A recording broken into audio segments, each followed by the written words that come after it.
Ya, Assalamualaikum warahmatullahi wabarakatuh. Selamat pagi Okezoners. Ketemu lagi bersama saya Andri dan juga Mbak Siska.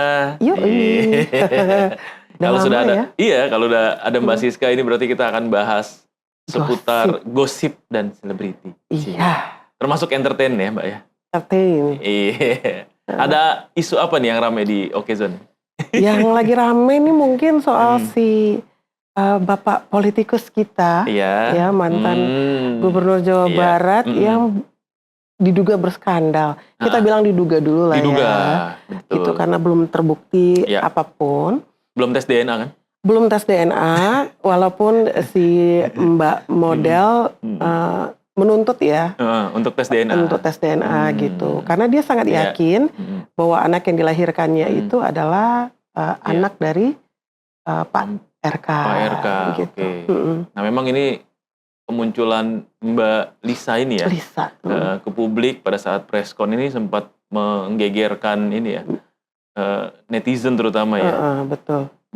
Kita nggak nyangka nih. Gegernya kenapa nih? Kita harus perjelas ya. Ternyata berbeda gitu maksudnya. Nah, ya itu salah satu. Ya, tapi maksudnya ada keberanian gitu dari Iya, dia speak untuk up ya. tampil di depan publik gitu. Itu yang kita nggak sangka karena awalnya kan berpikir bahwa oh ini hanya isu-isu selintingan gitu. Iya, Dan betul. kita melihat kan politisi saat ini kan memang kan banyak ya mengalami terpaan-terpaan atau Kasus badai-badai ya. kasus yang kadang bisa dibilang benar, ada juga yang hanya sebagai pembunuhan karakter gitu Betul. misalnya ya kan, dan kita juga ini belum tahu sebenarnya kasus ini akan dibawa kemana sih Mbak Siska? Betul. Kalau dari versi Mbak Lisa, tuntutannya itu cuma satu, bahwa dia tegaskan bahwa dia tidak menginginkan pernikahan karena ya beliaunya sendiri juga sudah menikah saat ini, punya satu anak dari suaminya sekarang. Tuntutan dia hanya Pak RK ya diduga sebagai ayah biologis dari anak yang dilahirkannya itu bertanggung jawab terhadap finansial anaknya, nafkah ya. Tuntutan dia cuma itu satu. Tapi kalau ditelaah lagi pengakuan Mbak Lisa ini waktu dia konferensi pers kemarin itu ternyata memang dari dia hamil sampai melahirkan itu kan dibiayai sama Pak RK. Oh, dan janjinya katanya sampai kuliah ya? Anaknya kuliah. Pembiayaannya? Ya pembiayaannya, tapi itu tetap dibiayai setelah anaknya lahir. Tapi di stop itu 8 bulan terakhir. Kalau kita pikir-pikir mungkin itu momen di mana Pak RK nyalon kali ya. Oh. Iya kan sebelum itu masa persiapannya sampai ini kita cocok logi aja gitu. Nih. Oke, terus.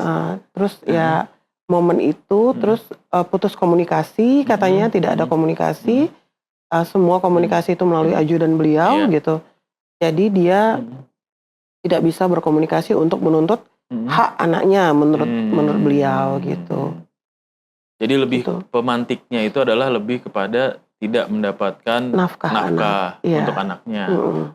Dia tidak meminta apapun soal pernikahan juga enggak gitu. Tapi ya dia hanya minta anaknya untuk dinafkahi. Gitu. Iya, tapi ini kan sengkarutnya kan kemana-mana ya. Artinya karena Pak RK juga politisi, terus kemudian juga ya banyak lah netizen juga yang menggoreng kasus ini, sehingga larinya kemana-mana tuh Mbak Siska, ya kan. Jadi duduk perkaranya itu ya awalnya, karena persoalan tidak memberikan nafkah selama 8 bulan. Menurut Mbak Lisa, ya kan. Meskipun ya kita juga nggak tahu nih, karena kasus ini terkuak, terus kemudian baru kita, oh ada ternyata gitu kan.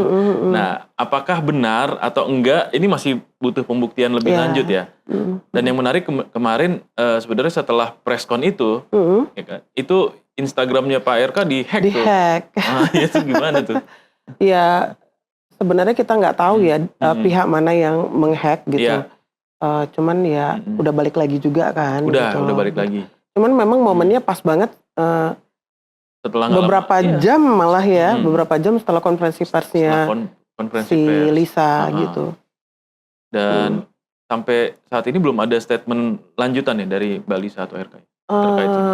Mbak Lisanya cuma menegaskan bahwa dia butuh Pak RK untuk menentukan kapan tes DNA gitu. Oh, jadi ajakan untuk tes DNA. Iya, sedangkan Pak RK itu bersedia tes DNA tapi dengan yang 2 syarat itu. Melalui pengadilan atau yang kedua ya secara mandiri tapi ada keterlibatan polisi gitu.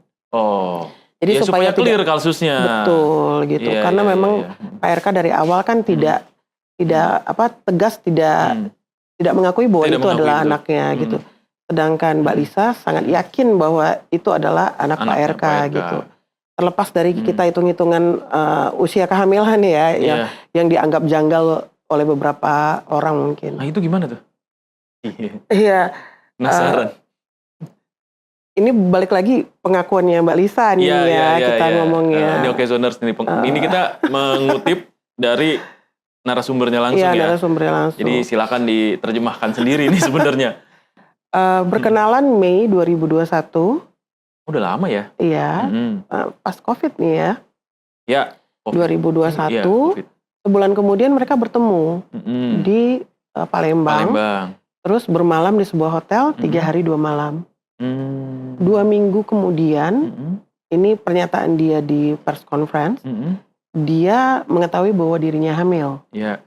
Kemudian mengatakan kepada Pak RK bahwa dia hamil gitu, tapi justru dikirimin katanya obat-obatan peluruh kandungan. Ini pengakuannya Mbak Lisa, plus uang 100 juta. Yeah. Yang 100 jutanya diambil, kandungannya tidak digugurkan, dia pindah dari waktu itu dari Bali katanya, terus pindah move ke Jakarta, di Jakarta Timur dia ambil apartemen, dia lahirkan anaknya dan beberapa kali katanya sempat intimidasi oleh pihak Pak RK untuk ya udah digugurkan gitu, tapi pada akhirnya tetap dilahirkan gitu. Dan dia sendiri menikah tuh kapan berarti sama suaminya? Kalau nggak salah 2023 ya. Oh, jadi setelah melahirkan? Ya setelah melahirkan anaknya itu kan? Anaknya lahir kan 2022 awal 2022 awal, baru kemudian dia menikah. Kemudian dia menikah dengan suaminya sekarang. Oke. Dan sudah punya anak juga ya dengan suaminya yang sekarang? Iya, sekarang jadi anaknya udah 2 ya gitu. Iya.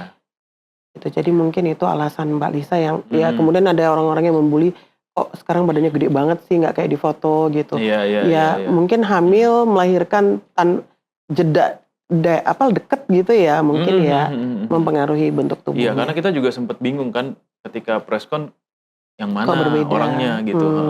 Oh ternyata ini gitu. Dan kemarin kan yang sempat beredar fotonya itu kan ada foto-foto dia berpakaian seksi ya. Iya, karena model majalah kan. Iya, model majalah ya. Iya betul, model majalah dewasa. Ya semoga kasus ini bisa segera tuntas ya. Yang mana yang benar, yang mana yang salah. Dan ini memang ya tidak lagi menjadi polemik ya.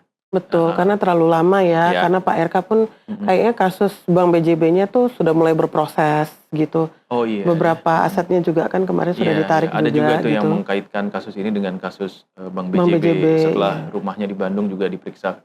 Betul. Ya, jadi ya kita juga belum tahu sebenarnya.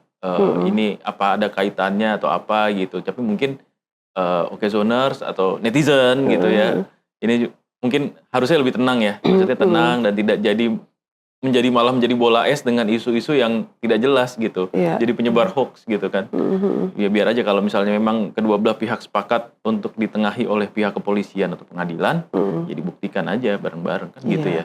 Dan perlu ada anak yang memang kita harus juga tidak bisa ini ya. Kita harus jaga identitasnya. Betul, karena ya walau bagaimanapun karena ya tumbuh kembangnya juga akan berpengaruh dengan polemik yang terjadi ya. Betul. Usianya masih sangat belia, kan? Betul. Jalan hidupnya masih panjang.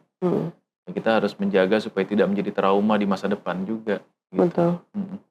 Nah, ngomong-ngomong soal anak nih, Mbak Siska. Kemarin Lebaran kan ada film yang seru juga nih. Jumbo. Iya, Jumbo. Kalau zaman kita kecil kan setiap Lebaran filmnya ini Dono Kasino Indro, Warkop DKI. Iya. Lately tuh setiap kali lebaran biasanya ini film horor. Iya, film horor. Benar. film horor. Nah, Lebaran tahun ini berbeda karena ternyata ada film animasi buatan anak bangsa. Ini yang harus kita garis bawahi. Dan ya menarik sebenarnya karena film ini viral nih. Ini kayak gimana sih sebenarnya ceritanya nih film ini, Mbak? Ya, cerita apanya nih? Cerita filmnya, ntar kita spoiler nih. Bisa viral tuh gimana ceritanya? Kita gitu. ngomongin background di belakang pembuatannya aja gitu kali ya. Apa namanya? Sedikit aja. Karena nanti kita akan ngundang tamu nih. Narasumber ya, narasumber kita. Iya, diproduksi perlu 5 tahun, melibatkan 400 animator.